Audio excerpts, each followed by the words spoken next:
Hare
Hare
Hare Krishna devotees. Everybody say Hare Krishna. Hare Krishna. Krishna Krishna. Hare Hare. Hare Rama. Hare Rama. Rama Rama. Hare Hare. So it's November and there's lots going on. Thank you for coming to the Nayamata today. And Radhanath will now lead us, unless somebody else wants to lead us into Nishimide. I think one of the... You can sing, Radhanath is there. Come on, you did well last time. We've asked him what to say. Okay. Okay. So we'll sing Namaste Nishimide. And in your minds, when you're singing, think of Lord Nishimide and understand the benediction that Lord Nishimide gives, and that is to protect his devotees. We all need that. I think there's lots going on globally, continentally, and maybe about 5 hours away on the north coast, if you don't know. There's quite a bit of things going on. So let's pray for the benedictions of Lord Nishimide, the Guru Parampara, so we may protect ourselves, particularly our devotional sadhana. Hare Krishna. Hare Krishna.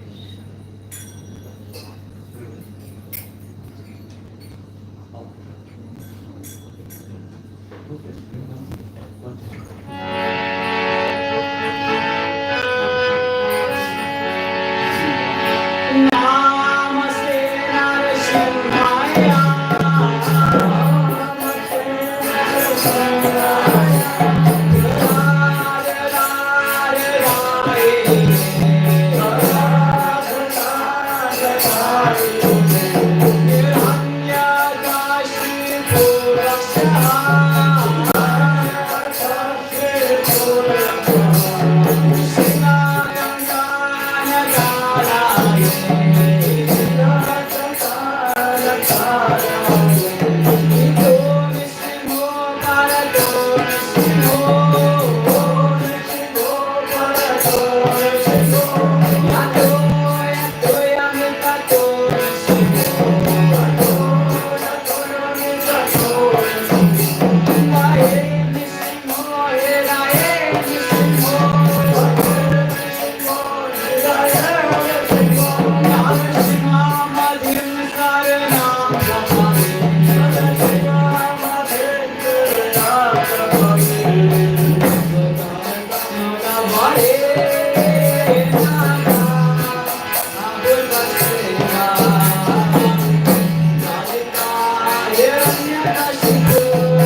Shri Lakshmi Narasimha भगवान की, भक्तराज महाराज की, भगवान की।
Hare Krishna. Let's put our hands up. Hare Krishna. Welcome to this evening's Namahasha program on behalf of the Namaste Namahasha and the International Society for Krishna Consciousness, founded by His Divine Grace A.C. Bhaktivedanta Swami Srila Prabhupada. A very warm welcome and thank you for joining us this evening. How many new people do we have today? Can you please raise your hands? Wow, that's amazing. Let's give them a round of applause. Thank you for joining us, and we look forward to seeing you all in our future Namahasha programs and festivals as well. So you would notice this evening that we do have a frame in the front. This is the frame of the late Joey Naidu. Joey Prabhu was very instrumental in our Namahasha and our Food for Life Coastal. He assisted a lot in starting Food for Life Coastal, and unfortunately Prabhu passed away due to COVID on the 25th of December in 2020. And a little bit later on in the program, we will have a small segment of the program in dedication to him. And I see a lot of his family is here this evening, so thank you so much for joining us. And thank you, Radhanath, for the very nice kirtan. And it is my honor and privilege in introducing our speaker for this evening, His Grace Ishwara Puri Prabhu. A huge round of applause to him. So we all have been very excited this evening. Prabhu's come to our Namahasha before, and for those of you all that did join us for those Namahasha programs, you all would know that Prabhu has, and by listening to him just now, he has the most melodious voice. And when Prabhu sings Kirtan, he just stirs up so much of love and emotions in our heart for Sri Krishna. And Prabhu is also renders and gives excellent class. Prabhu is a disciple of His Holiness Giriraj Swami, and Ishwara Puri Prabhu actually came into ISKCON when he was 13 years old. He had his first interaction with the Hare Krishna movement, and since then he's been a stalwart devotee in ISKCON. Out of his spiritual pursuits, he is a doctor, and just like how every day he heals, fixes, and mends our material body, this evening he will do the same for us spiritually. I remember a few years back, Prabhu came, and it was the month of Kartik as well, and he gave such a beautiful class that so many years later, I always go back to that class because it was so amazing. And if I share something very quickly, my girls started exams this week.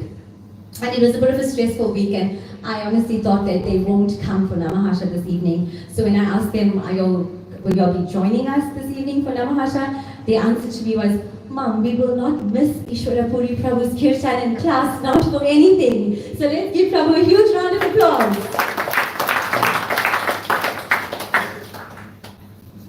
Hare Krishna everyone, thank you for that wonderful introduction. I definitely don't deserve that. Thank you for coming. I'm sorry you're missing your study time. We'll try and make up for it. I remember when I was in the Czech, my mom thought I was going to fail. Half the time I was at the temple.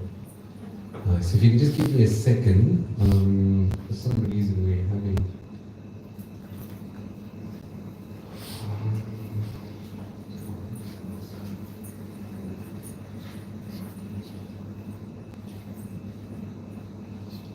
What a beautiful garland. Thank you.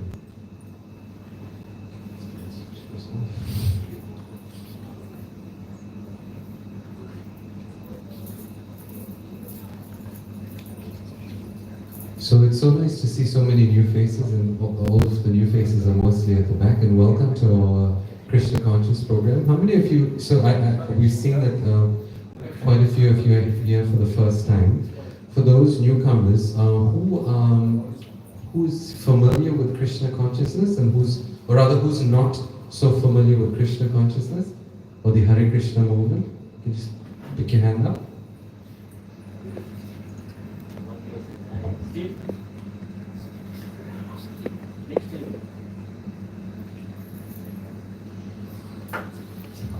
Okay, so more or less familiar. Okay, if you just give me a minute, please. I'm just trying to find the presentation, because it's so nice to have pictures when we bring presentations.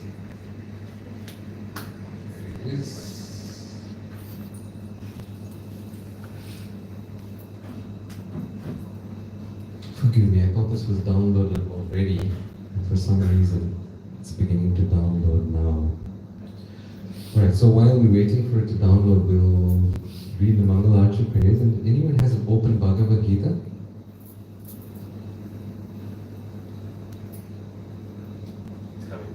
Thank you. So again, my name is Ishwara Puri, and it is indeed a privilege, pleasure, and an honor to be with everyone here today.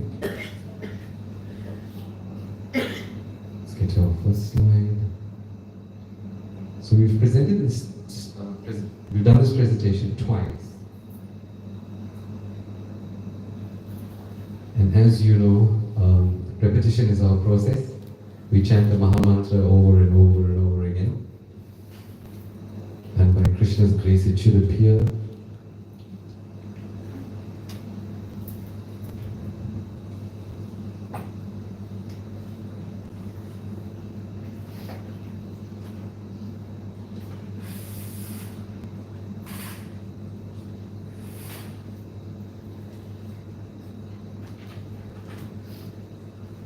And wonderful. Thank you. Thank Thank you very much, Mr. Sound Engineer, lighting, presentation guy, everyone. Thank you. My eyesight's so poor, I think, getting old. I was used to be fast.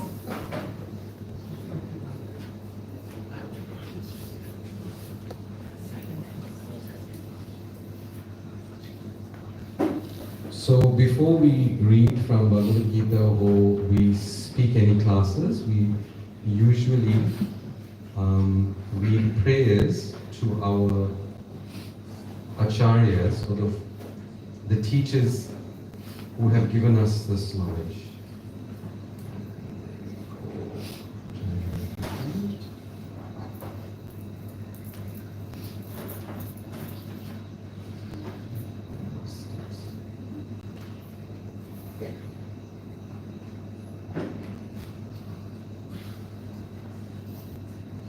Yesterday is one of those days. Right, that's what I was looking for. So we're gonna make this a little, for those of us who have been more advanced in Krishna consciousness, we're gonna try and keep this a little bit more down to earth for everyone. So I was looking for this page here, right? This is usually in page 36, but with the new prints, it's now after page 30, so it's page 31. So if everybody can see this, right? And I'm pretty sure you all can see this. So it's there, believe me. This is called the disciplic succession.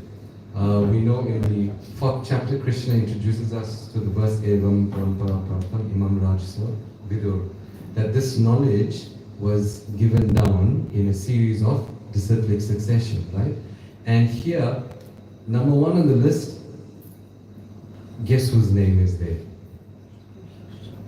Lord Krishna, right? Because he is Sarvasya Chaham Hridisha Nivishtu. That means he is the knower, the compiler of the Vedas. That means all knowledge comes from Krishna.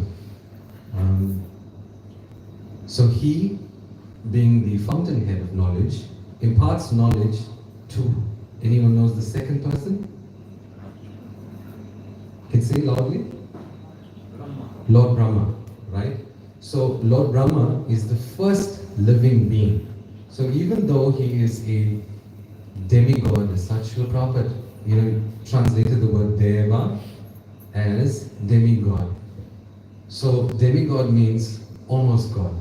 So the difference between Lord Brahma and Lord Krishna is that at the end of time, Lord Brahma, he leaves his material body, or he dies. Right? He leaves the body and his soul goes back to Krishna's planet. So Lord Brahma, even though he is the first living being and he lives for such a long period of time, he still has to leave his material body. But he was tasked as the architect. That means he was the person who received the knowledge, the first 2 syllables as given in Srimad Bhagavatam that he heard. Anybody knows? Ta and pa. Tapa, which means austerity, right? So when those symbols came, ta, pa, then it is understood that he began performing lots of austerities. And then he received the knowledge directly from Krishna. How? Anybody knows?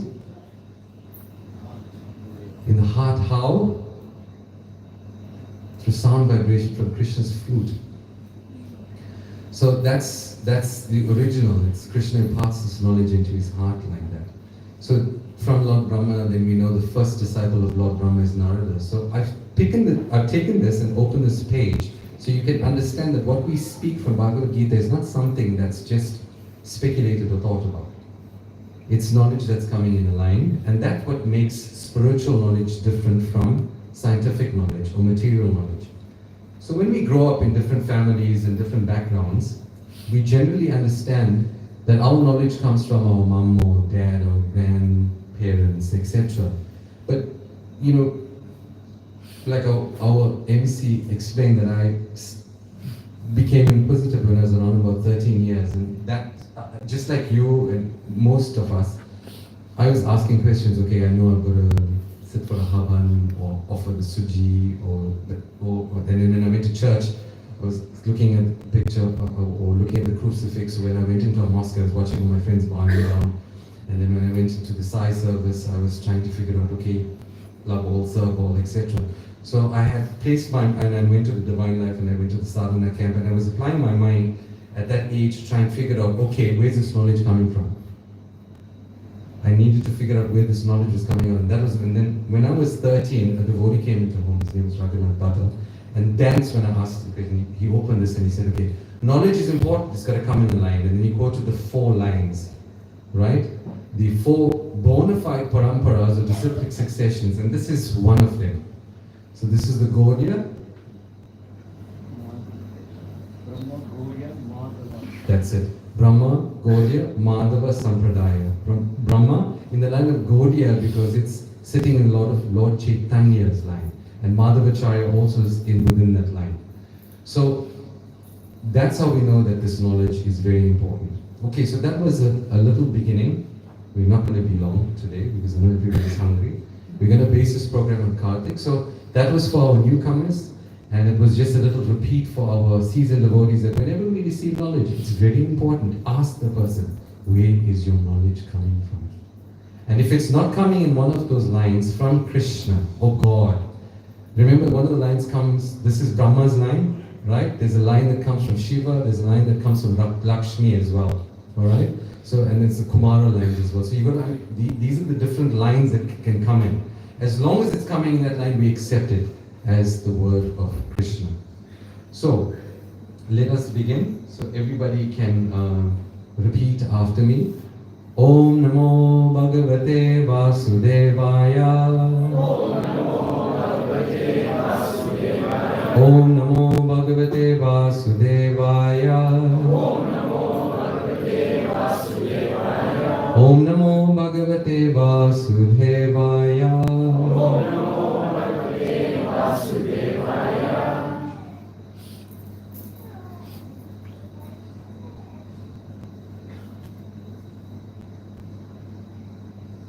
Alright, so when I was speaking to our good host, he had explained, Mahaprasad Das, he had explained that I think we've had a couple of, 1 program so far for Kartik, is that correct? 1. And I was just asking if the explanation of Kartik was given. So I think it wasn't detailed as much. So for our newcomers, let us talk a little bit about Kartik. Right? So as you can see on this wonderful, beautiful, isn't this picture beautiful? Yes. Everybody is infamous. It was the Janmashtami picture, right? So previously, when you're looking at 30 years ago when the temple used to have the Janmashtami program, that was the picture that used to be there, or the picture of Krishna in the pot eating the yogurt, right? It was used to alternate and used to be one of that. So below that you'll see, I've written a little caption, and the caption says that this is a transcendental month, and it is a month to endeavor for mercy. Mercy is always a good thing, right? Correct? So the kids, when you do something wrong, you beg for mercy, right? Otherwise, mom comes with a rolling pin or a stick, or dad starts to fume like you need some steam coming out of his ears when you do something wrong. And at that point, you ask for mercy. And generally, parents love their children, and even though they might show a stick or a rolling pin or a broomstick or something. If there's fear in the eyes of the child, and the mother and the father, especially the mom, will feel merciful to the child. So that's what this month is about. It's about the Supreme Lord showing mercy. That's what it's about, okay? So here we go. The slide you would have seen the last 2 times we presented it. According to our Vedic calendar, our year or time is based on the lunar cycles of 28 days. Even if you look at it, right, our body is actually based more on the lunar cycle every 28 days, rather than 30 or 31 according to the Western calendar. Now, in this material world, these 12 months have a name, and each of these months have a presiding deity or form of Krishna that are responsible for that time. So now if you look at it, right, you'll see, and I asked this question before, let's see if you remember from a year ago. What's familiar about these 12 names? Okay, they are the names of Krishna, but what is familiar about them? That's right, say it. Tilak. Right? So when you're applying your your tilak, Om, like Vishnu, you'll say Om Vishnave Namaha, right? Or then you'll say Om Madhusudanaye Namaha. And you'll even say Om Damodaraye Namaha. You mean your lower back, right? So those are responsible, and some will even say those are the points of the chakras, where Krishna in his form as Vishnu reside within the body, and that's where we label or we mark our body with the tilak. So you can see the presiding deity, Vishnu, presides over the month Chaitra in Sanskrit or Vedic, and that period is March to April. So if you go down and we look at number 8, right, you'll see that this month is called Kartik, and its periods from October to November. Alright, and it's presided over by Damodar. That's why we say the month of Damodar, Kartik. Okay? Everybody still with me? Good.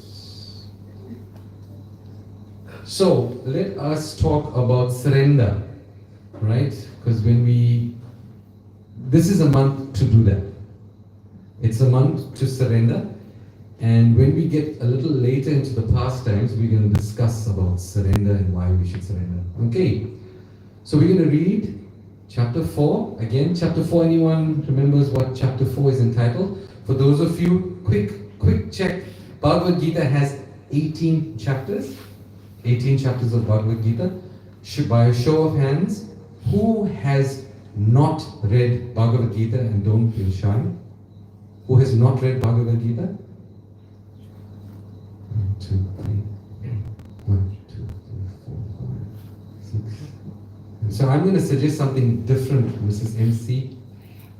I know we were supposed to do questions, but if it's at all possible, these Bhagavad Gitas should go to these devotees who are here today, who don't have the Bhagavad Gita, but we can also ask the questions and maybe we'll give some sweets.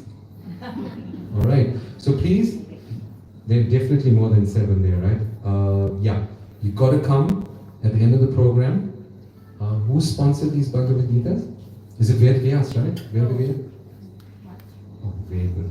Okay, so she is going to be responsible. Can I ask you to stand up for a second and just, so everybody can see you? Introduce yourself.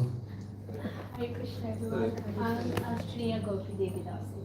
Okay, everybody got that? So you need to come and see her at the end of the program to collect your Bhagavad Gita. Okay? Alright. So, Bhagavad Gita is the song of God. It is a handbook of mankind. I read it when I was 13, I read it again when I was 14, I read it again I think I was 15, I studied it when I was 16, did the certificates when I was about 18 or 19. And we keep studying it because it's so important. If I can tell you that this book has all the answers, it really has all the answers. Okay? So chapter 4 is entitled Transcendental Knowledge. And the first 6 chapters of Bhagavad Gita discuss a very important subject matter which is called Karma Yoga or work. Okay? So everybody take a deep breath in. It's warm, there's lots of bodies. We're going to fall asleep and I don't want anybody to fall asleep, alright? So we keep our eyes open, focus, it's important. It's only going to be 10 minutes, I promise, right? So let's try and focus for the 10 minutes, okay? So chapter 4, Transcendental Knowledge, first 6 chapters, work for God. The last 6 chapters, Dhyana Yoga or meditation or knowledge. And the middle 6 chapters are the most important, which is Bhakti Yoga, knowledge about devotion. Okay, so this here is still within the Karma Yoga section, and Krishna says, Yeyatamam prapadyante tam sataiva bhajamiyam mama vartmanu vartante manushya partha sarvasya. So everybody can repeat after me. Yea. All who. Yata. As.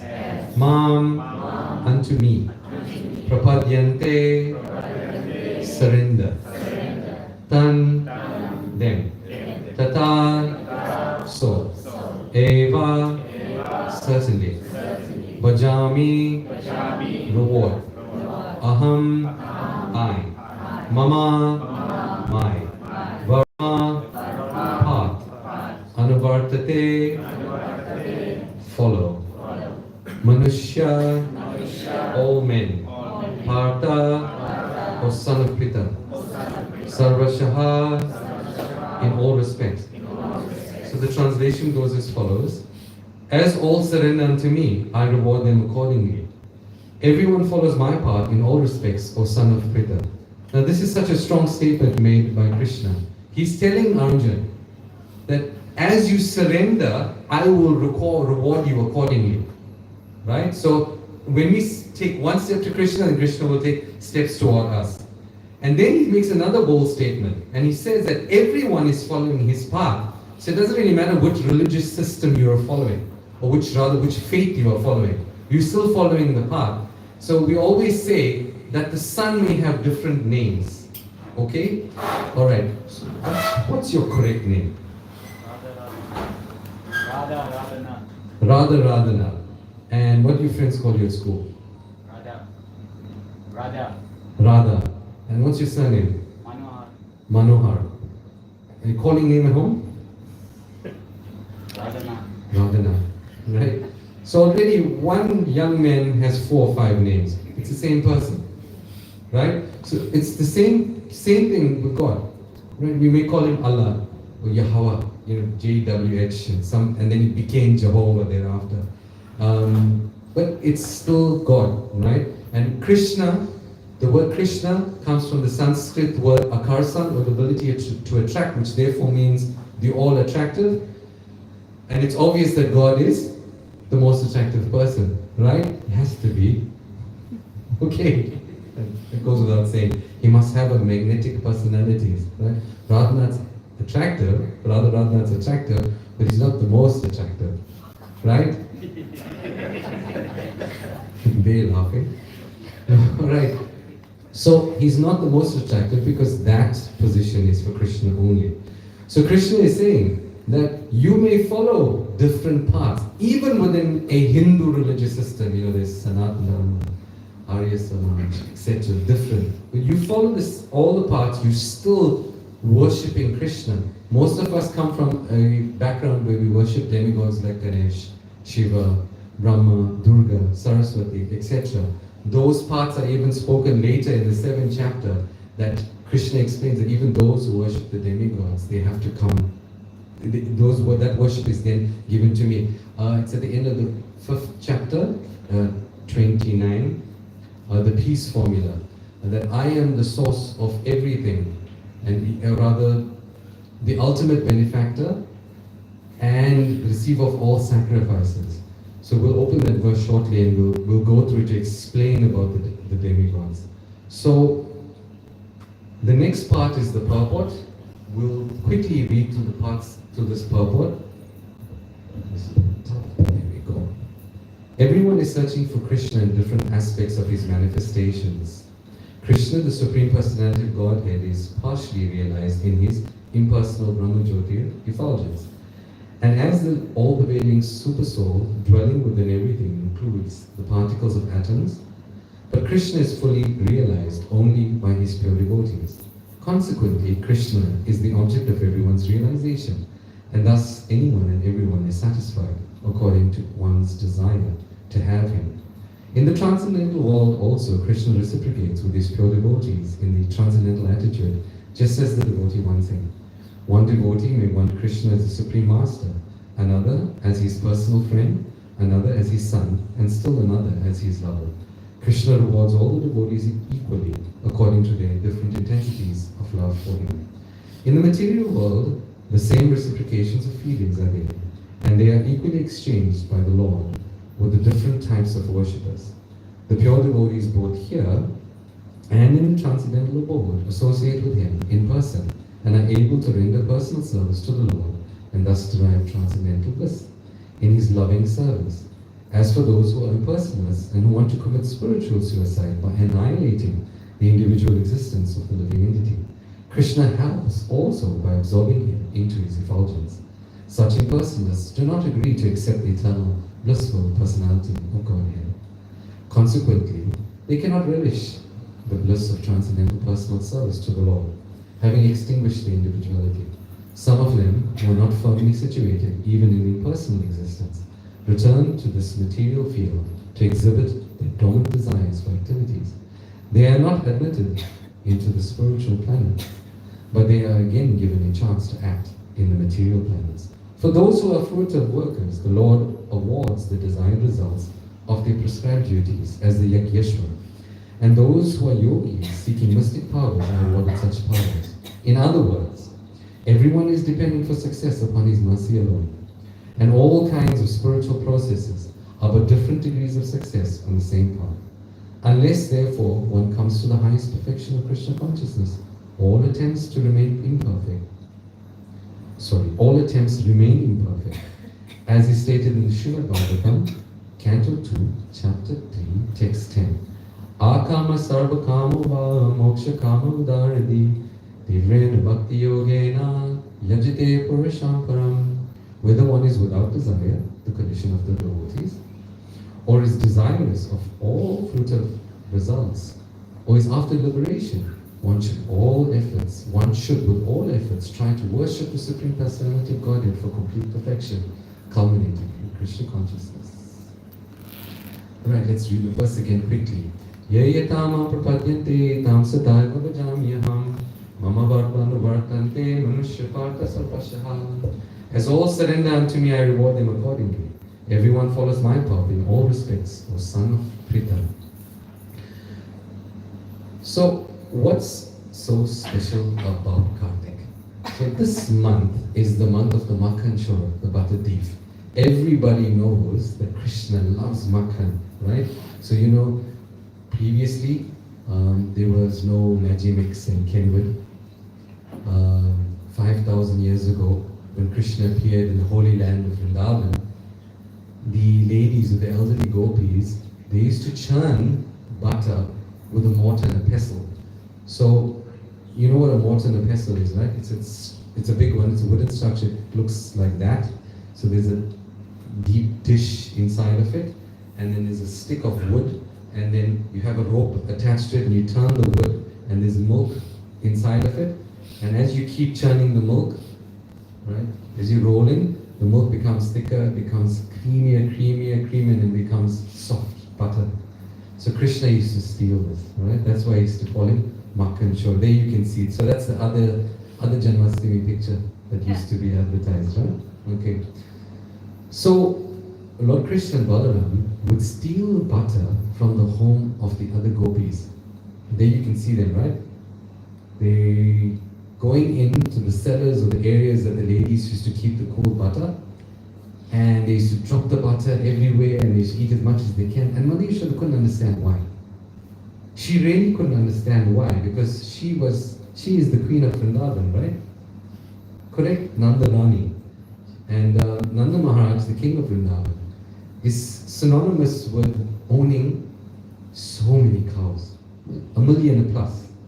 Unlimited, couldn't count how many cows he had. So Mother Yashoda, being so tired of the elderly gopis stealing the butter, of Krishna stealing the butter from the homes of the elderly gopis, she decided, you know what? This is what I'm going to do. I am going to find the sweetest grass. And any idea what the sweetest grass is? Near the Yamuna, it's actually on the top of Giriraj, on the top of Govardhan Hill.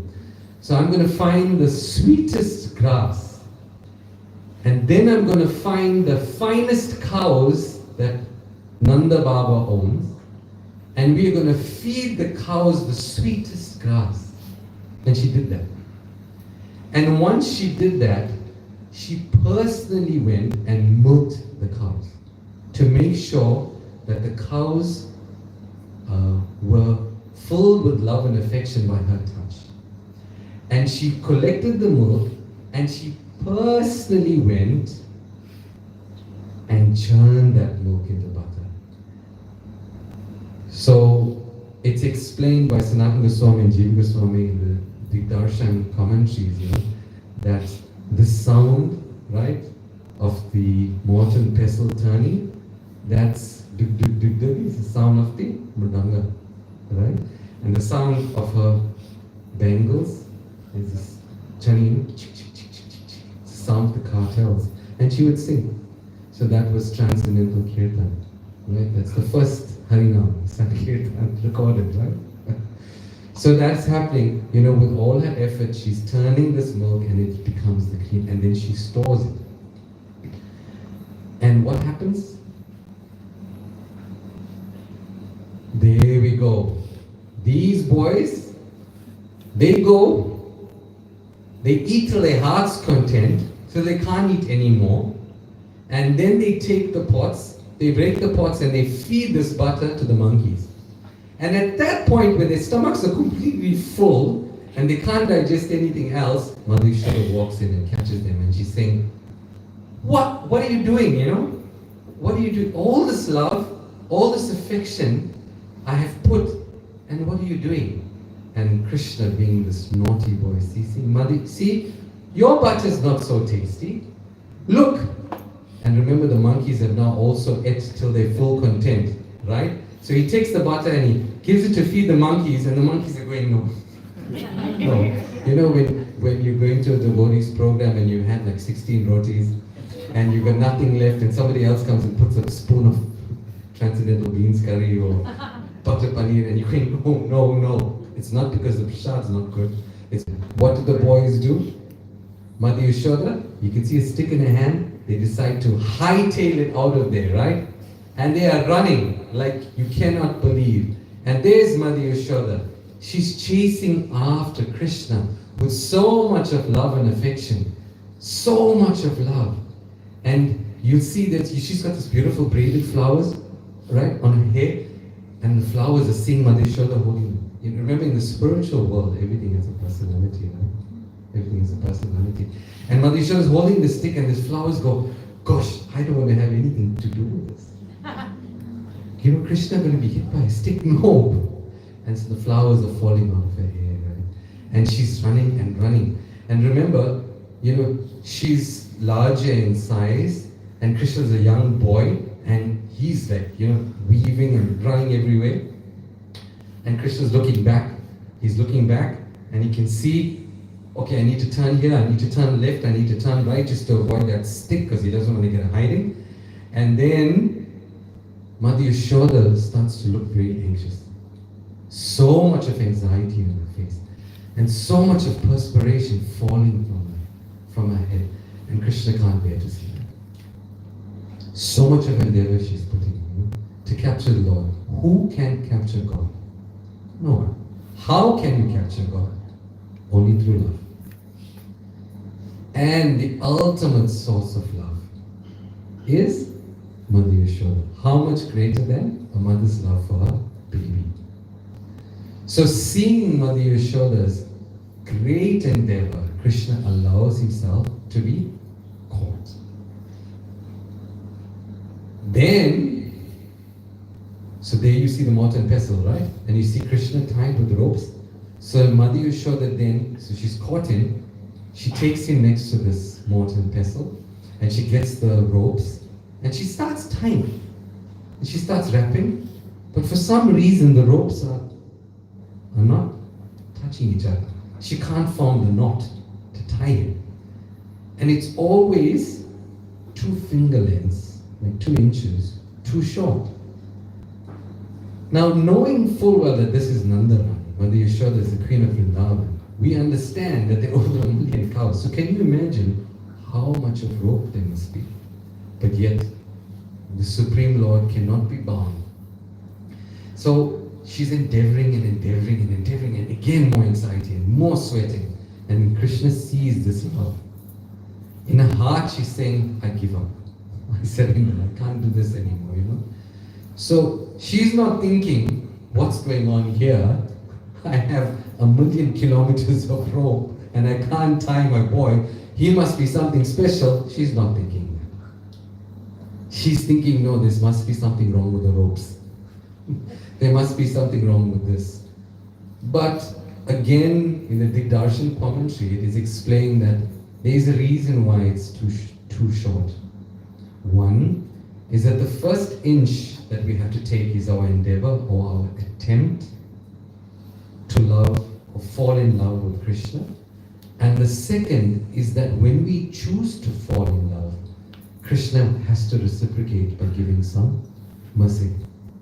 And that's what it is. And eventually when Krishna sees this effort that Mother Yashoda is making, he allows himself to be bound.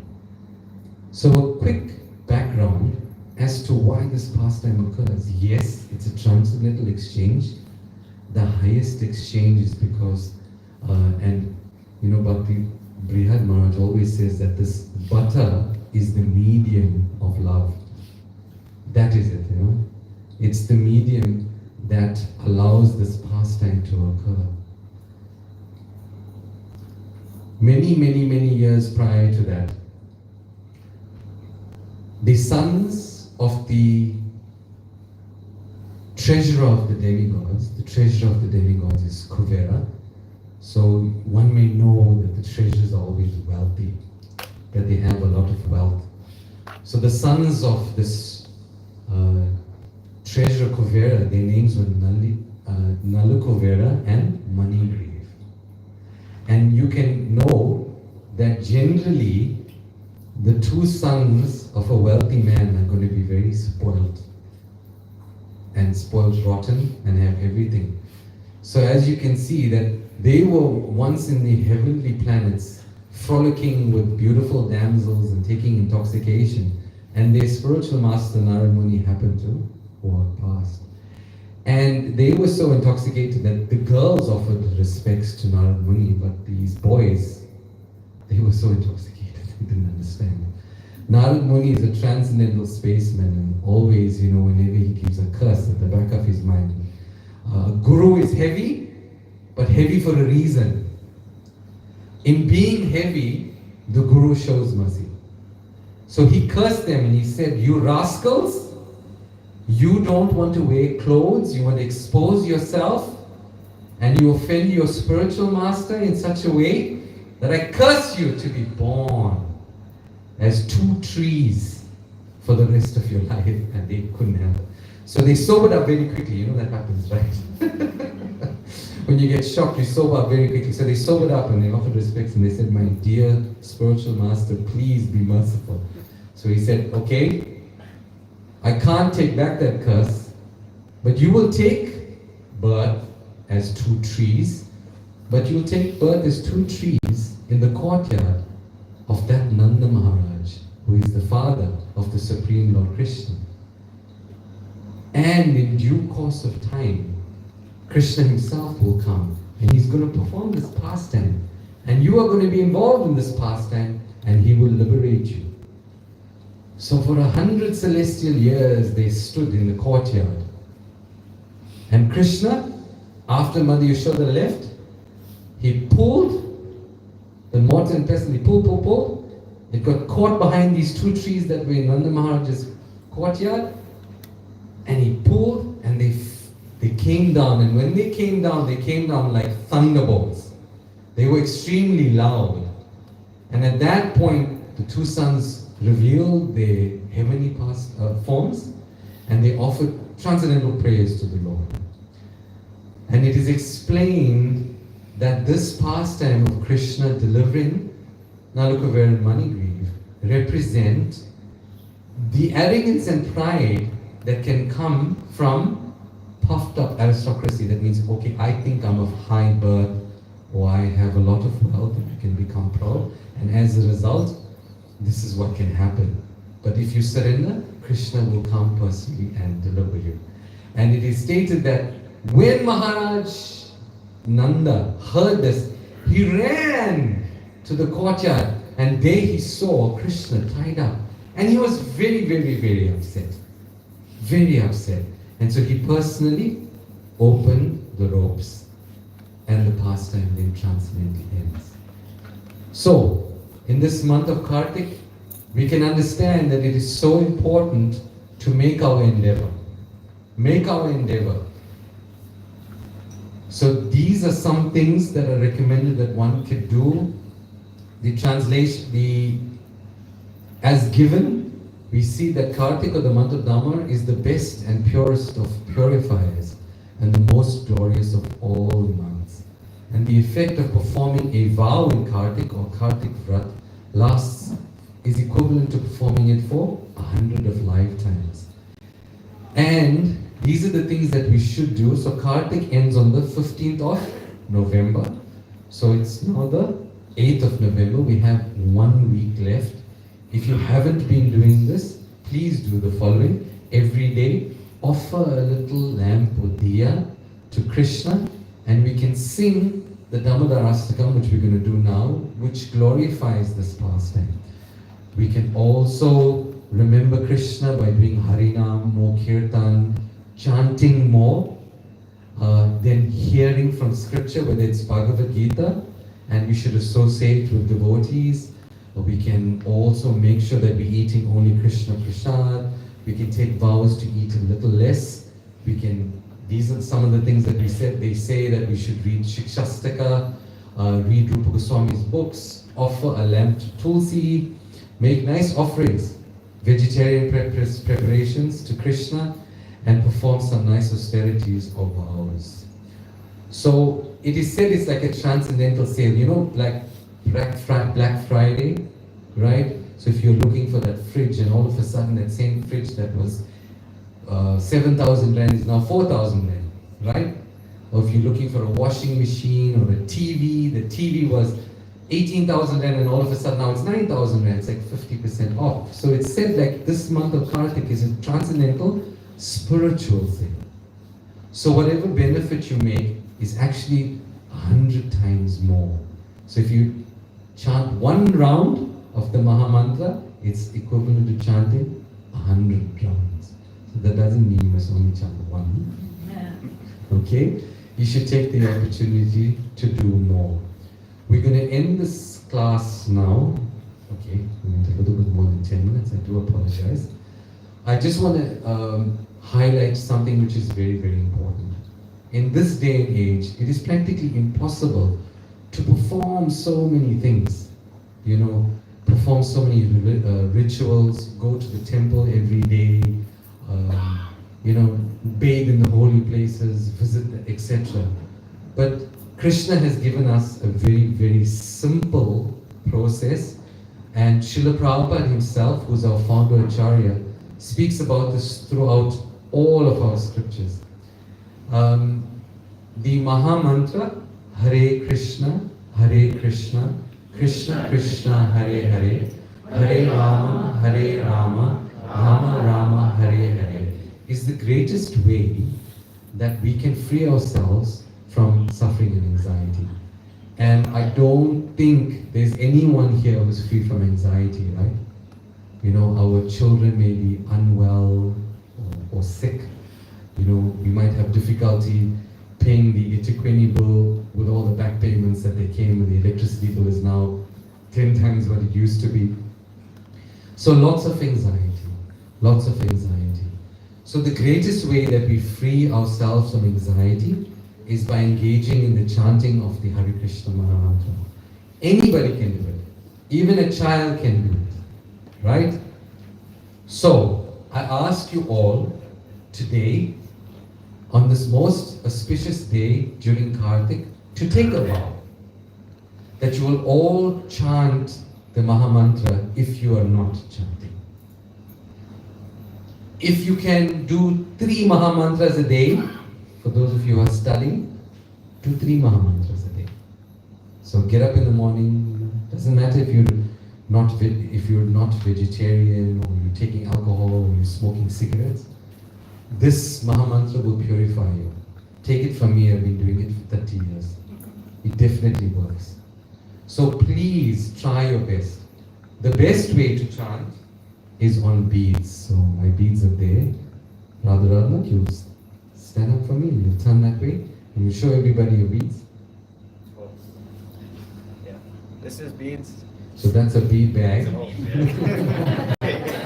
Inside, there we go.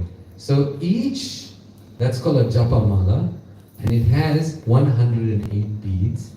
There are various reasons for that, but the most common explanation is that Krishna has 108 principal associates of gopis, and each bead there signifies one. And these beads are made of tulsi. So did you know Srila Prabhupada says that if you engage 2 senses while you're doing japa, you can control your mind. So therefore you touch Tulsi, so the sense of touch is engaged. And then you sing it loudly, so the sense of hearing is engaged, and then you can control your mind. And then, when you become like really advanced, you start to taste the holy name. So the third sense becomes involved. And even if you want, look at the deity while you're chanting, right? Or look at the Maha Mantra on a little card. So then 4 senses are involved. Isn't that amazing? So what have we left out? Which is the 5th one? Smell. Okay. So the sense of smell, it is explained even at the level of bhava, which is the state that one can attain by purely chanting. At the level of bhava, which is just before pure love, one begins to hear the ankle bells of Krishna. One sees sidelong glances of Krishna. And one can smell the fragrances of Krishna's garland. So you'll be then being able to engage all your senses. So we thank you very much, and I humbly beg that all of you take to this process of chanting Hare Krishna. We are not saying to change whatever religious principle that you're following. Just add the chanting to your day-to-day life, and your life will become successful. Okay? So everyone promised, for those of you, just pick your hands who'd like to take this vow that every day at least 3 Maha Mantras every day. It's not a hard one. Please, I'd like to see everyone's hand in the air. Say everyone, no choice now. Everyone hands in the air. So now that you've, you know that when you go to court and you pick your hand up, it's a vow that you've taken, alright? That you've got to chant every day. 3 Maha Mantras at least, and you can do more if you like. Right, so the last time I got confused because there were many pages in some from the previous program. So just this one. Just this one. Thank you. Thank God. It's just one. Alright. So, questions. Hare Krishna. How can we deal with a lost family member? A very close family member has passed away and we can't deal with this loss. Every day is a battle, we miss him so much. Please advise. That's a beautiful question. You know, family members are natural objects of affection. And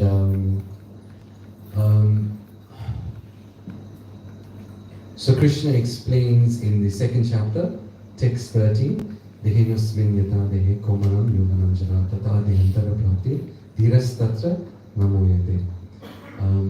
So that this body, right, is changing. So at first you might have a baby's body, then you might have a body like Radharādhana, then you might have a body a little older. Sorry, I'm picking on you. Not picking on you, we're just using you as an example. So then a little older like Madhurya, and then I said older, I didn't say old. And then a little older. So as we get older, the body changes, right? And then at some point, the body becomes very, very old and can't function anymore. But something remains the same. And what remains the same, Krishna explains, is the soul within the body.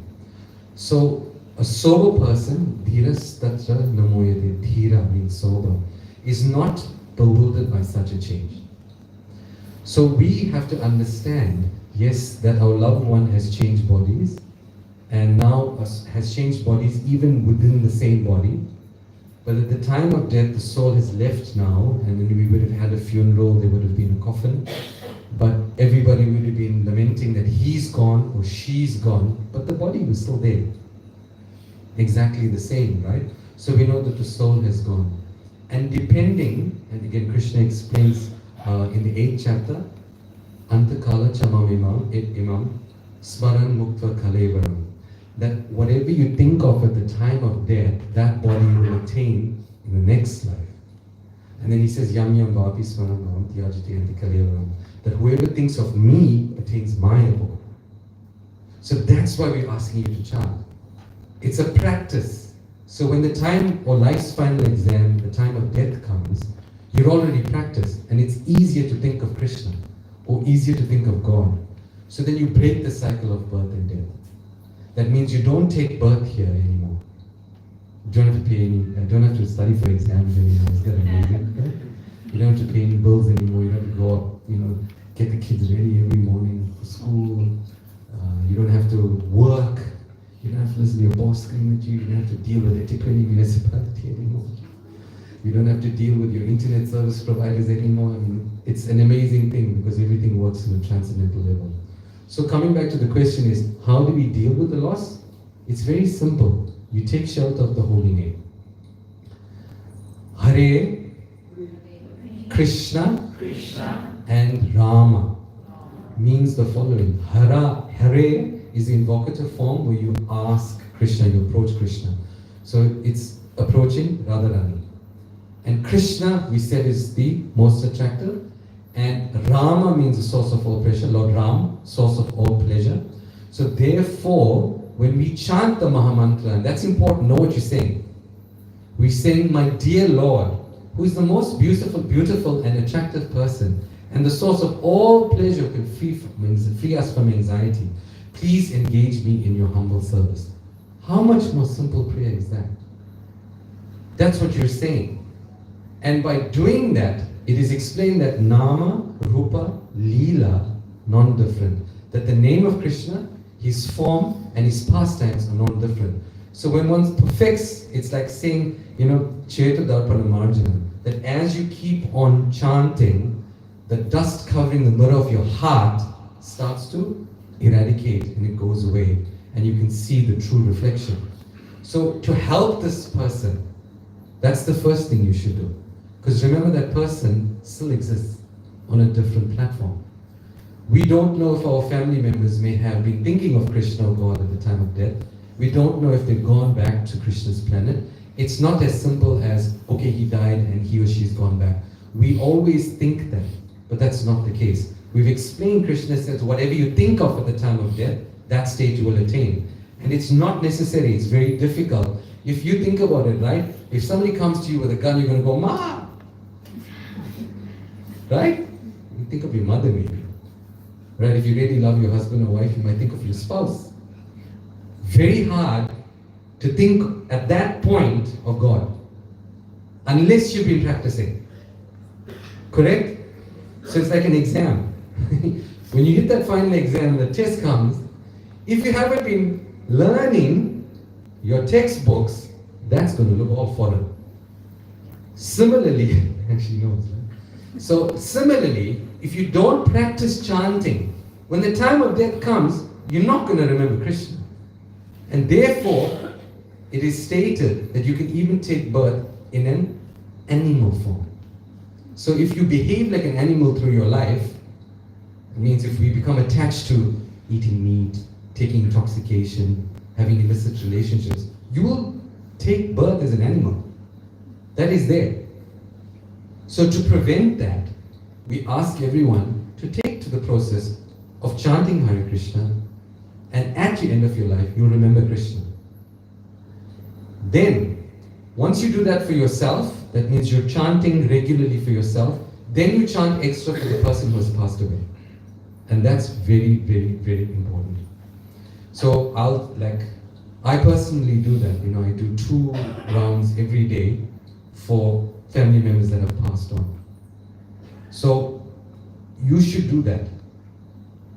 And when you do that, there's going to be a sense of satisfaction because you are now performing your real duty as a family member.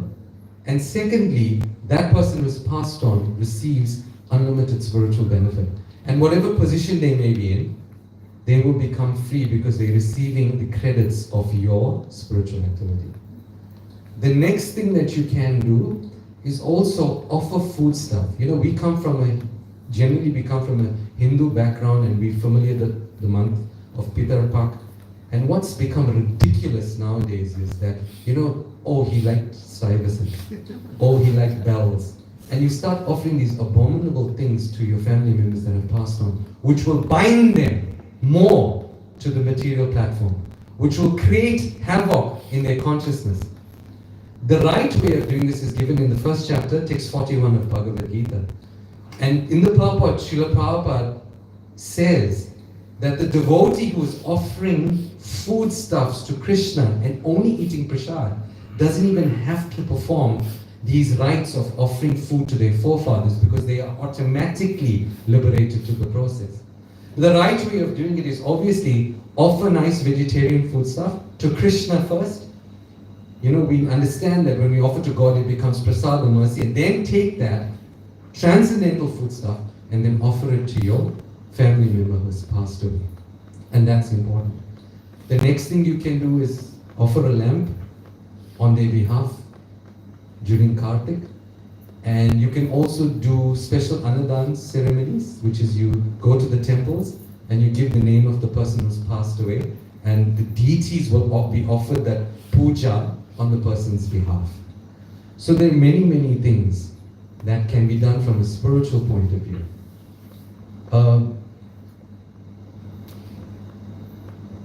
In doing so, you know, when I first came to Krishna consciousness, the example was given by Raghunath Bhatta that, okay, my dad, he passed away when I was 11 years old, and I still miss him. But by one thing I remember Raghunath Bhatta told me is that at the end of our lives, we will all meet again in the spiritual world if we follow this process strictly. And then we don't need to miss each other anymore. It's like a race, you know. You know, in comrades, you get the guys who are doing like 3 minutes okay and they finish it in 5 hours, some odd minutes. And then you get the guys who are finishing it like 7 hours. But in the end, we all meet at the finish line. So remember that. Just live your life in such a way for your family members that we can all meet in the spiritual world, witness this pastime, and we meet in a world where every step is a dance. Every word is a song, and there's a festival every day. And it is simple as chanting Hare Krishna, Krishna Krishna, Hare Hare, Hare Rama, Rama Rama, Hare Hare. So we thank you very much. I hope that has answered the question, and I hope it's helped in a certain way. And if it hasn't, please come forward and we can discuss it further.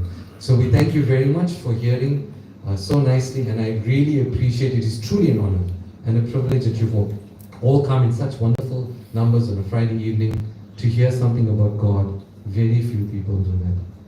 Very, very, very few people do that. You know? And you are the fortunate few. Please come every Friday or whenever there's a program. And please attend the temple, and please do spiritual activity every day, and your life will be successful. Thank you very much. Hare Krishna. Hare Krishna. Let's give Prabhu a huge round of applause. Prabhu is truly a reservoir of knowledge. And if you do have any further questions, you can ask Prabhu at the end of the program. I'm sure he'll be more than happy to assist you all with any questions that you all may have.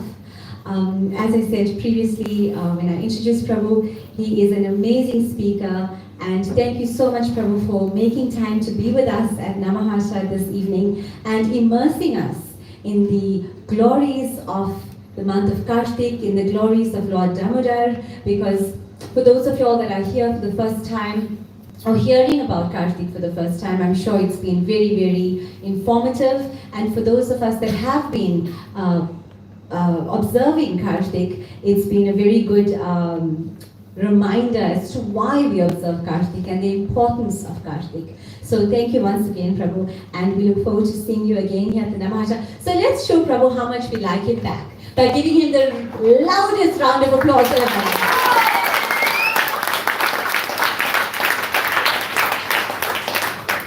So, in speaking about Kartik, Prabhu explained so much, and we have Kartik packs to give. There's quite a few Kartik packs here. For those of you all that have not offered a lamp in the month of Kartik, we have the Kartik packs for you all. Or even if you'd like to take one home, for those of you all that have been offering a lamp, you all can come through at the end of the program. Mataji has a box of Kartik lamps, Kartik packs. So you all are more than welcome to come and take some. And Mataji, thank you for sponsoring the Bhagavad Gita. Let's give Mataji another round of applause as well.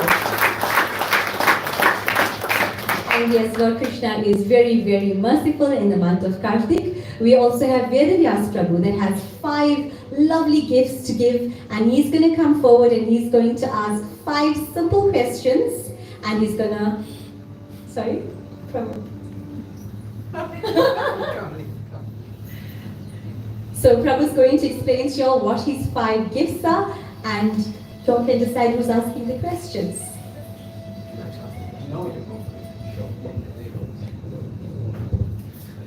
Hare Krishna. Please accept my humble obeisances. All glories to Srila Prabhupada. I hope everyone is well. Do forgive me for standing in front of you and asking you a few questions. I am very, very highly and truly unqualified amongst you all, especially in front of His Grace Ishwara Puri Prabhu after that wonderful lecture.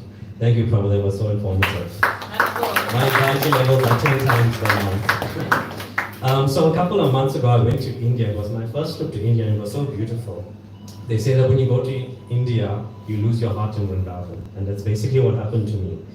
So I decided to get a few gifts. I went to a few auspicious places, and these are not material gifts, these are spiritual gifts. So since we have such a large number of newcomers in the audience, I'm just going to explain to you what's in this little gift bag over here. So very quickly, we all know that we are in the material world, and within this material world, it's a prison house. There's so much of suffering and so much of anxieties going on. So draw a line above that. And above that is the spiritual world where there's no suffering. So that spiritual world is called the Vaikuntha planets, and basically we want to get out of the spiritual world. It is described in the Nectar of Instruction, text 9, that the spiritual world, the Vaikuntha planets, even higher than that is Mathura, because Krishna has taken his birthplace in Mathura. But it doesn't stop there, it goes on for 4 more points. After Mathura is Vrindavan. Vrindavan is even higher than Mathura because Krishna performed his wonderful pastimes in Vrindavan. So one of the 3 gifts that's in this bag is the dust of Vrindavan from the playground of Krishna himself where he walked. So this is actually very, very transcendental. It has a lot of spiritual, auspicious and transcendental qualities to it. So there was Mathura and then Vrindavan, and then above Vrindavan we have something called Govardhan Hill, for those of you who've heard of it. In Govardhan Hill, we do a parikram, and we eventually go around the 26-kilometer hike or parikram, and we eventually come to these 2 places, very, very special, the most special places in all of creation. This is Shamakund and Radhakund. So in the next 2 packets, I have a few drops of Shamakund and Radhakund with me. And just a little story about this for those of you who are not familiar. You must know whenever there's a pastime of Krishna, there's always some form of demon involved. So there was a demon called Arsvasura, and he assumed the form of a bull, and he was playing and disguising himself amongst the cows of Krishna. And Krishna rode on his back, and the bull took him some way far off, obviously with the intention of trying to kill the Lord. But Krishna, being the Supreme Personality of Godhead, did what? Of course, he's the Lord. He sent him back home, back to Godhead. So this Arsvasura was killed by Krishna. And then we have the relationship with Radha and Krishna. So when Radharani saw Krishna, it was a bit of a joke between the 2 of them. She wasn't being serious, but she said that, Krishna, you have killed this bull. Even though it's a demon, you are now contaminated because you have taken the side of a demon. And now that you are contaminated, you need to take a bath in all the holy rivers across the world. So Krishna, being the Supreme Personality of Godhead, being the source of all creation, he was very, very smart. He didn't have to put much effort or endeavor into this. He just stamped his foot or his toe into the ground, and he created a huge depression. And then he asked all of the holy rivers to appear before him. He manifested as Shamakund, wherein he took his bath and he became cleansed. So now, after being cleansed of this apparent contamination, he looked at Radharani and the Sakis, and now he made fun of them. Oh my dear Radharani, now that you have taken the side of a demon disguising a bull, you and your friends are now contaminated, and you guys will have to do the same. So the Radharani and the Sakis and their friends, they were all around. They had their lovely bangles. They took out their bangles and they were digging this huge, huge depression in the center of the ground. And not too far away was a holy place or a river called Manasi Ganga. So she and her friends, they dug the hole or the depression with their bangles, and they used to carry these buckets from Manasi Ganga, bringing the holy water. But as they poured the bucket of water into the hole that was created, they noticed that all of the water just dried up, nothing was collecting. At that point, so as we said, this was a bit of a joke between Radha and Krishna, but then at that point, when Krishna saw the distress that was coming from the gopis, carrying heavy buckets of water, putting them down here, nothing's happening, Krishna then realized Radharani is in distress, and if you know Krishna, Radharani can never be in distress. So Krishna, being the Supreme Personality of Godhead, once again, he called, as we said, the spiritual world, there's always a personality for the month of Kartik, it's Lord Damodar. So he called the personality of all the holy rivers to manifest before Srimati Radharani. And this was Ganga, and Yamuna, and Saraswati, and so on. And they manifested before her, and they formed the lake, or a kund rather, Radha Kund, in which Radharani took her bath in. From that particular moment on, these two lakes became the most auspicious of all places in all of creation. Krishna declared from that forth that Radha Kund will be his most favorite place in all creation, and Shama Kund will be Radharani's favorite place. So I have a few packets in here. One of it is Vrindavan Das, the second one is Shama Kund with a few drops of water from Shama Kund, and the third one is Radha Kund with a few drops of Radha Kund in it. So I've been told when I've seen at the temple that when Partha Maharaj did bring this along from India, that you can take this and dilute it with a bit of water and it will not lose its potency. So it is sealed off, and whoever gets it, you can take it and just dilute it with water when you go home. Okay, so that's just the story of what's in this gift bag. Now to the questions, which I had to make a few points because I wasn't prepared for this. Do mind me. Okay, so this is from the lecture itself tonight. There was one very wonderful word that Ishwara Puri Prabhu mentioned. He mentioned this one word called parampara. So parampara is a disciplic succession, and we said that right is like a ladder, right? You have one end and the other end. So everything starts off with Krishna being the Supreme Personality of Godhead, and this is where the origin of the Vedas come from. So he imparts this knowledge by a sound vibration, by playing his flute onto the heart of who? Okay, let's try and give the newcomers a chance. Any newcomers, people who are here for the first time? If you know the answer, please put up your hand. Yes, Mataji here. Okay, come up and collect your prize. I think it's best if you hand it out. It will be more merciful if you hand it out. Thank you, that's correct. So from the heart of Krishna imparts his knowledge to the heart of Brahmaji. Okay, second question. Vedic calendar that was mentioned. Just like how material calendar, there's a Vedic calendar, there's 12 months there, and there's a presiding deity for each of these months, right? So what is the presiding deity name for the month of Kartik called? Yes, Mataji, hand up here. Shout it out loud. Damodar. Yes, no, that's wonderful. Can we give her a round of applause, please?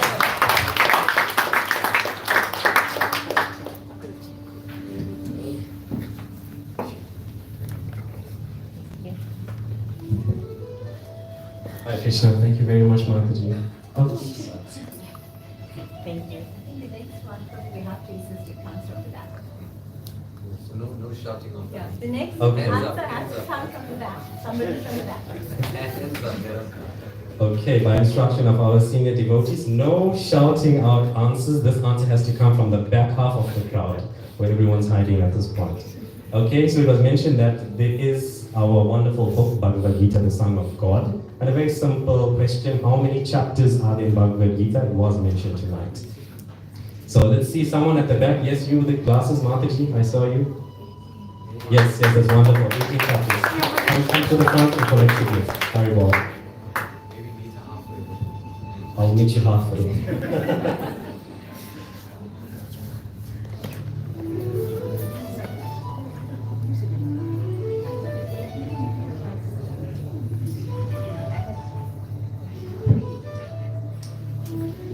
Okay, thank you for that answer, Mataji. Okay, next question. Why did Mother Yashoda tie Krishna up? Somewhere in the middle. Somebody in the middle, right in front of me? Back is good. Back there. You have a hand up in the back here. Hare Krishna. Yes, I see a hand. Yes, well done. He stole all the matter.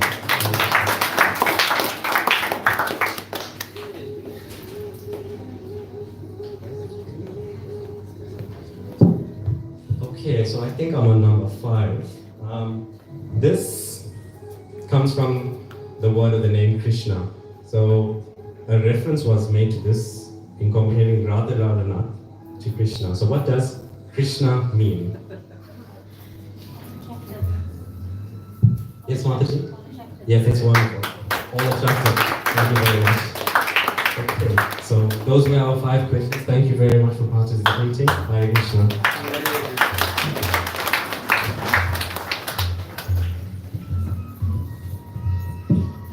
Hare Krishna, thank you so much, Vedavyas Prabhu. Mataji, would you like to pass it to Gita sir later? Prabhu, can you pass it to Gita sir? Come through, Mataji, come through to the front. The devotees that raised their hands, that said that they did not read Bhagavad Gita, can you please come forward, don't feel shy. Preferably newcomers. Anybody that would like a Bhagavad Gita, we have quite a few. Please come forward, don't feel shy. This is such a nice opportunity that you are getting in this month of Kartik. Please come forward.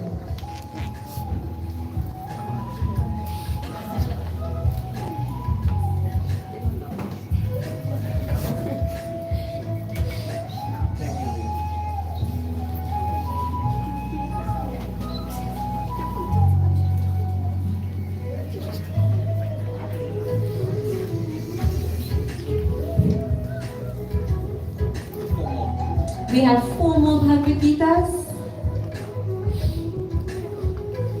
I see 2 people coming, another 2. Please don't feel shy. Come to the front and take it.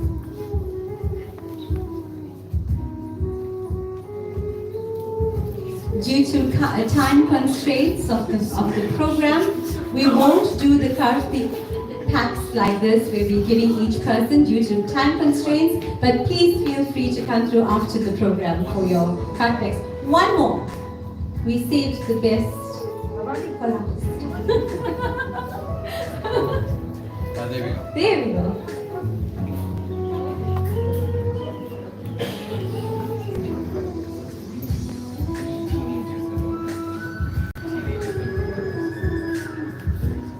And we have 2 signs of self-realization. Amazing books.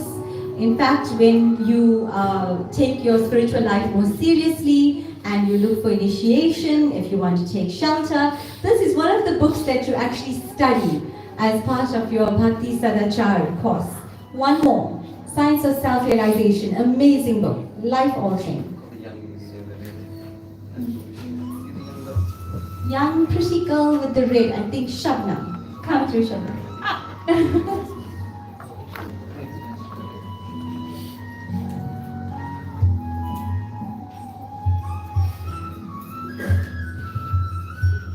Haribol, let's give everyone a round of applause.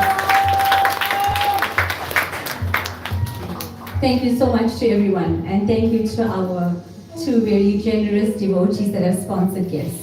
So I see many devotees have come in a bit late, and I'd just like to welcome them. Welcome to the program. Thank you for joining us this evening. And I did mention earlier in the program that this evening's Namaharsha program is in honor of the late Joey Prabhu. Prabhu passed away on the 25th of December in 2020 due to COVID.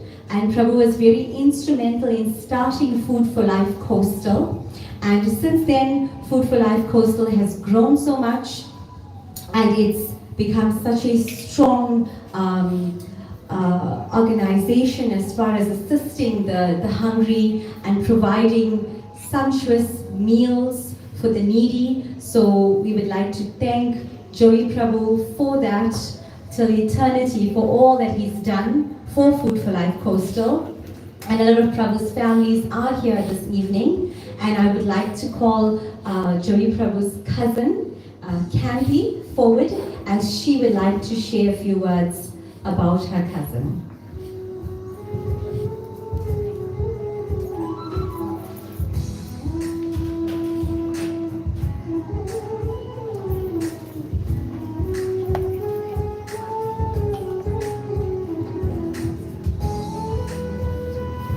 So everyone will also be given a chance to offer flower petals.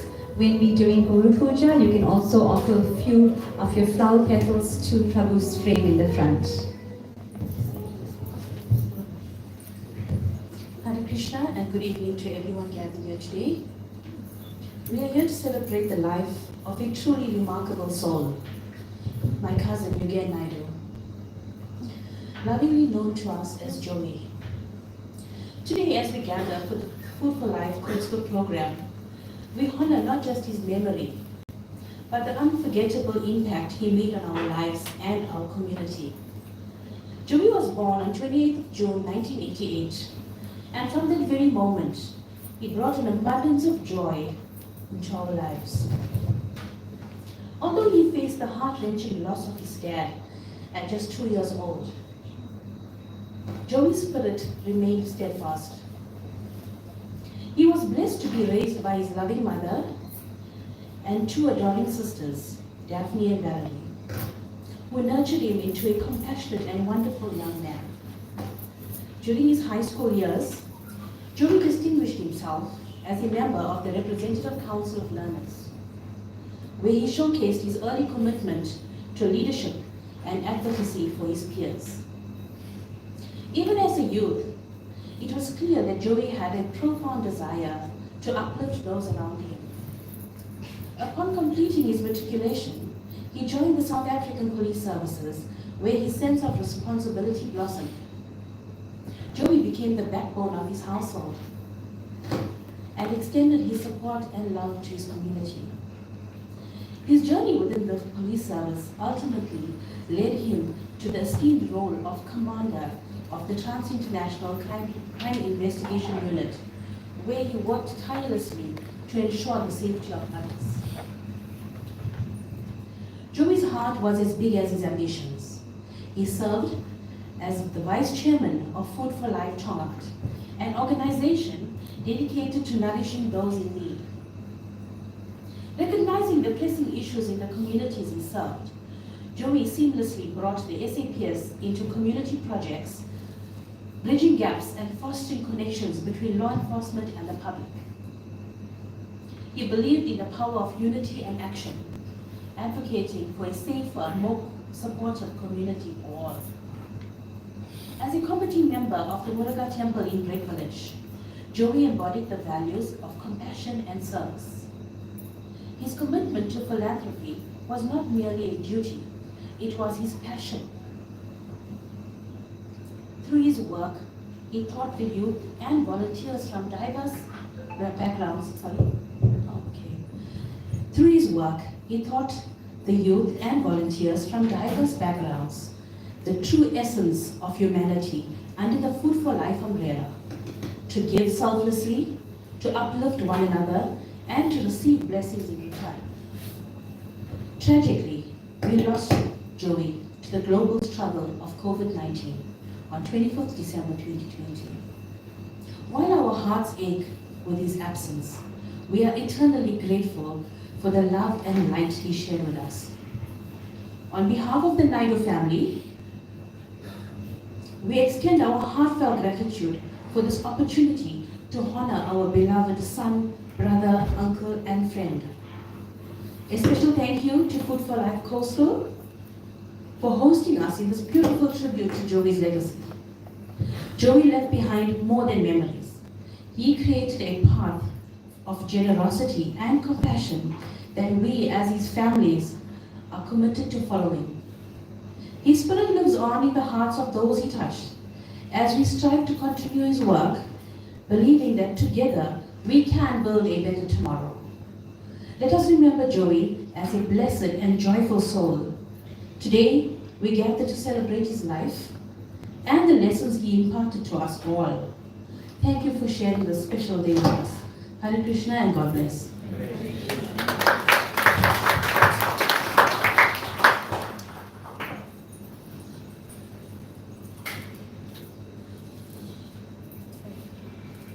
Hare Krishna. Thank you so much, Mataji. We now are almost at the end of our program. I just have a few announcements to make. So as you're all aware, it is the month of Kartik, and tomorrow, Madhumangal Prabhu is facilitating a house program in Phoenix. This home belongs to Paul and Shama Mataji, and he has said to please extend the invite to everyone here at the Lamasi Namaharsha. The program is in Phoenix at 2:30 tomorrow. If you are interested in coming for this house program, you can let me know, or Madhurya Mataji or Mahaprasad Prabhu, and we will give you all more details about this program that will be held tomorrow at 2:30. Sunday is Food for Life once again, and as we were saying, Food for Life Coastal has grown bigger and better, and every week we're distributing so much of prasad to the needy and to so many surrounding communities. So on Sunday we are cooking 8 handas of biryani, and as Prabhu said, Ishwara Puri Prabhu said in his class that in this month of Kartik, whatever you do is multiplied by 100. So if you have not engaged in any service, this is a perfect opportunity to come through in this month of Kartik and assist for Food for Life on Sunday. It starts at 8:30, so you can come in and assist with the cooking, with the packing, and the distributing. It is such a beautiful service to engage in, and it's very, very satisfying to go out there and know that you're making a difference to people. So next week, Friday, is the last day of Kartik, and we are having a grand lamp offering on Friday. It's a Namahasha program, but it won't be held here. It will be held at the V. Munsami Hall in Belvedere, Tongash. So we are actually arranging a very, very beautiful program. His Grace Mukunda Dasha Prabhu will be giving class.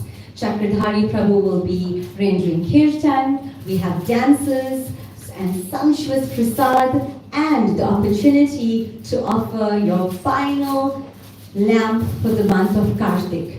So we are extending this invite to everybody and share this invite. Please join us next week Friday. We promise for it to be an absolutely amazing program. And we look forward to seeing each and every one of y'all next week Friday, the 15th of November, for our grand lamp offering. So we've had quite a few auspicious days. Last week Friday was Diwali, Saturday was Govardhan Puja, Tuesday was the disappearance day of Srila Prabhupada, and tomorrow is Gopastami. Very, very auspicious day. So due to time constraints, we won't go too much into that, but that was the coming of age festival where Lord Krishna and the cowherd boys were given the first opportunity to go out and take care of the cows. And also, Srimati Radharani, together with the gopis, wanted to also partake in this. So she dressed up as a cowherd boy. So it's a very sweet pastime. And if you'll have the opportunity, you can go to temple, there's programs. And our Seatides Goshala has a very lovely program arranged as well tomorrow from 1 to 4 p.m. So if you're available for that, please go through. It's a very auspicious day to give respect and reverence to the cows, and there'll be Go Puja. So please try to avail yourselves and partake in this and observe Gopastami tomorrow. Tuesday, a reminder, it's Ekadasi. So for those of you all that observe Ekadasi, it's a fast from grains. And for those of you all that have never tried it, it is in the month of Kartik. So it's a nice opportunity to try observing Ekadasi and fasting from grains. It's actually very, very important for our mind and our body and for us spiritually. So once again, we are at that part of the program where we have a birthday that we're celebrating, and I'd like to call Sushila Mataji to the front. Let's give her a round of applause. Mataji celebrated her birthday this week.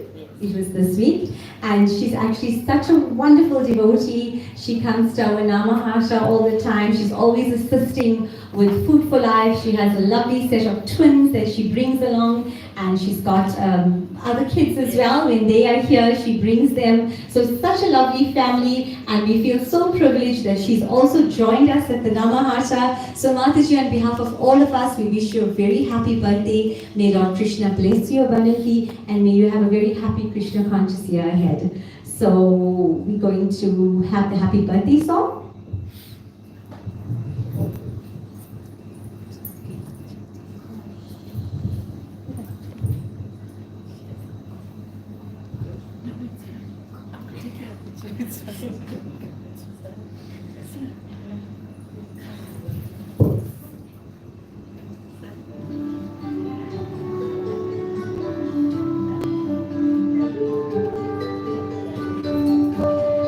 like to call Nalini Mataji to the front. Please come forward to celebrate this lovely moment with your friend. And you can feed her the birthday cake. Hare Krishna to you, Krishna Krishna to you, Hare Hare to you, Hare Rama to you, Hare Rama to you, Rama Rama to you, Hare Hare to you, Hare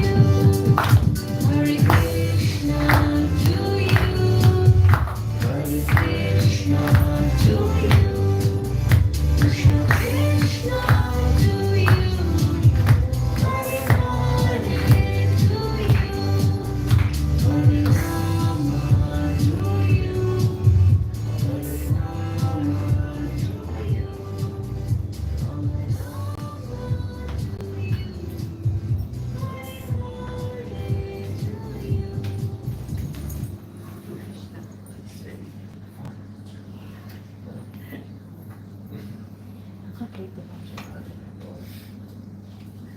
Hare Krishna to my most wonderful family. Thank you so much for this day, especially my doll. I don't call her Mataji. Thank you so much for this day. And may Krishna bless all of you. Thank you so much.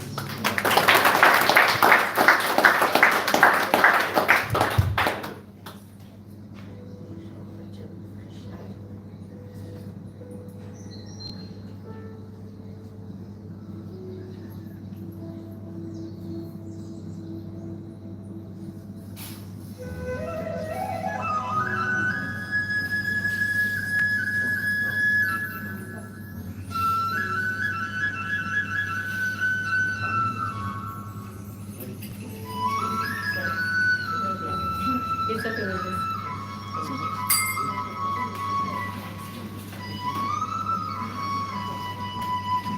My doll will come.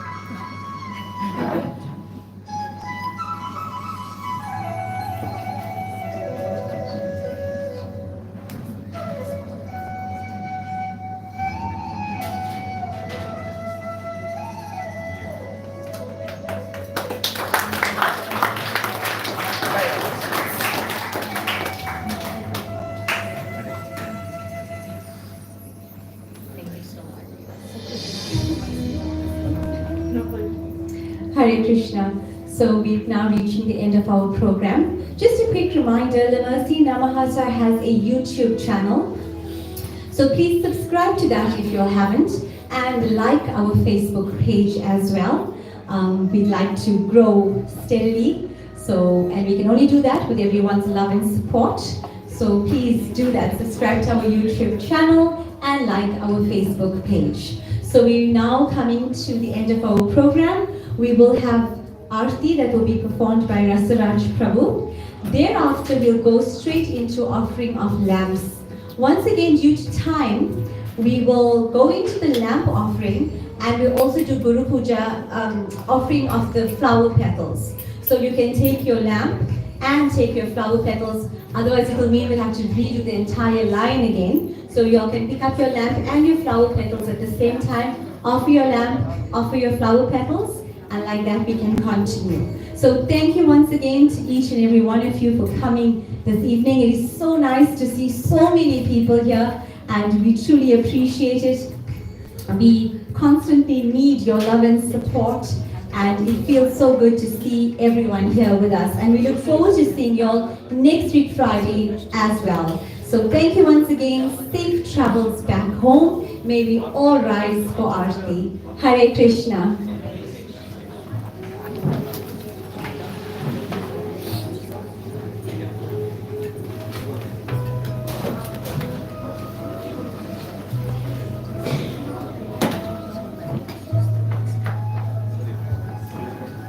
And once again we have Ishwara Puri Prabhu that will render Kirtan, and I know you'll all be looking forward to that. So thank you once again to His Grace Ishwara Puri Prabhu. Hare Krishna.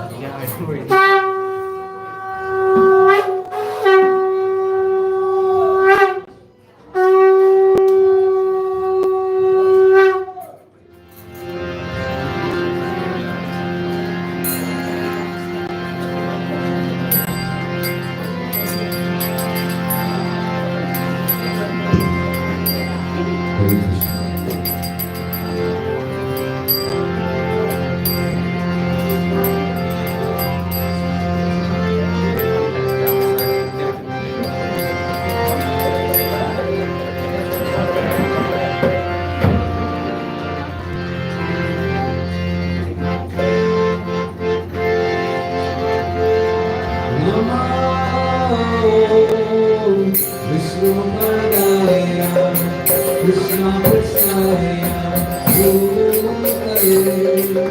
Srimate Bhakti Vedanta Swami, Vitinamine.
Do we have a song copy to predict?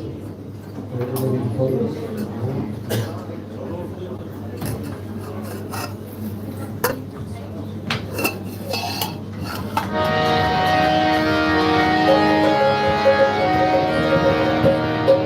If it's at all possible, can you get some lights? The lights please, on the side. That's possible.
Thank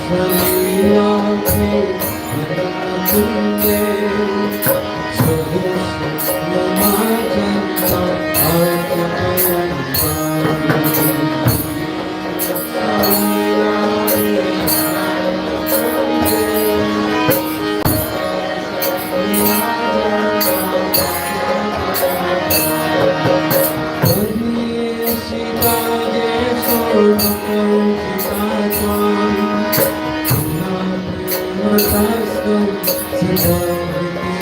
Thank you.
Krishna, Krishna Krishna Hare Hare Hare Ram Ram Ram Hare Hare Hare Krishna Krishna Krishna Hare Hare Hare Ram Ram Ram Hare Hare Krishna Krishna Krishna Hare Hare Ram Ram Ram Hare Hare Hare Krishna Krishna Krishna Hare Hare Hare Ram Hare Hare. So everyone, please put your hands up in the air. And as loud as you can. Jai Radha, Damodar Radha, Damodar Radha.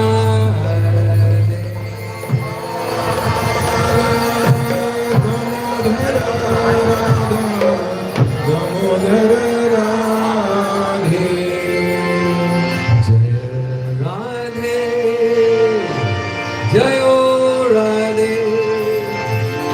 Jayo Radhe, Jayo Shri Radhe, Jayo Radhe,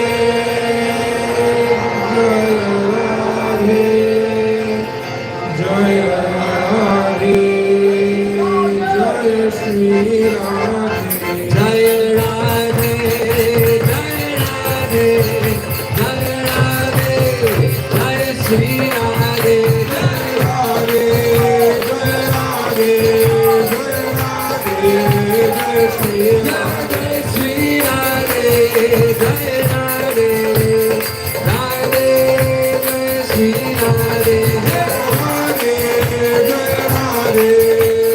Radhe, Shri Radhe, Jaya Krishna Balaram, Jai Krishna Balaram, Krishna Balaram, Jai Krishna Balaram, Krishna Balaram, Krishna Balaram, Krishna Balaram, Jai Jai Jai Gaur Hari Bol, Hari Bol, Hari Bol, Gaur Hari Bol. Hari Bol, Hari Bol, Hari Bol, Jai Jai Gaur Hari Bol, Hari Bol, Hari Bol, Hari Bol, Gaur Hari Bol.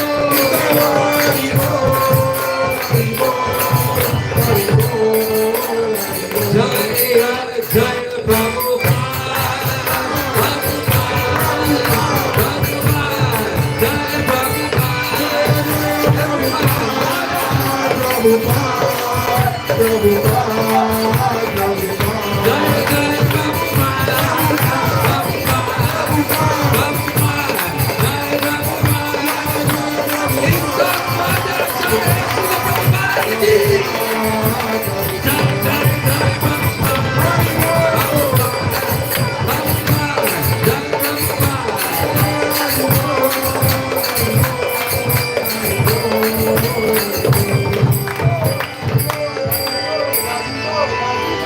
The transcendental monk of Kartik King.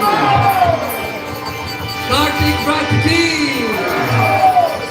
Shri Yashoda Ramana Ki. Their Lordship Shri Shri Radha Radhanath Ki. Their Lordship Shri Gaurita Ki. Their Lordship Shri Jagannath Baladev Subhadra Maharani Ki. Srila Prabhupada Ki. Nitya Premanande. Jai Jai Shri Radhe.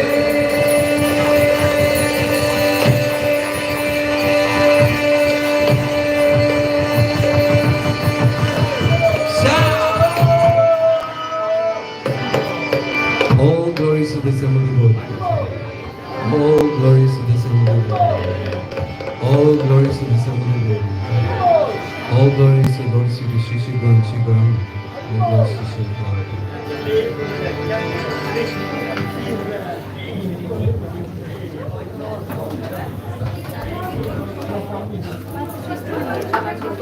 got it. Thanks. Okay.